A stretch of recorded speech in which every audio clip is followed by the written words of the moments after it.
So this video is on how to install Gcam on Samsung S10e Exynos variant. So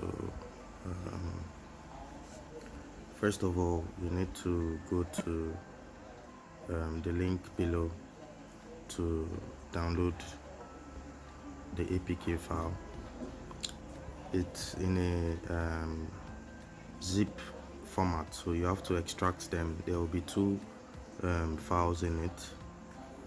One would be 100 about 100 megabytes or so, and the other one will be about 70 something, about 75 megabytes. So after extracting, you go to your file manager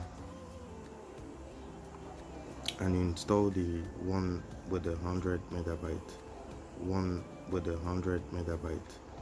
Although, like, any one of them you install, there is no issue, but install the one with the higher megabyte. Then after installing, unfortunately, I'm sorry that I will not be able to show you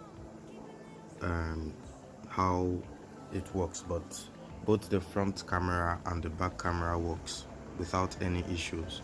The only thing that has any problem is the portrait, and I think it's a general issue. But apart from that, the back portrait, the night mode, and the rest of the features are working perfectly alright.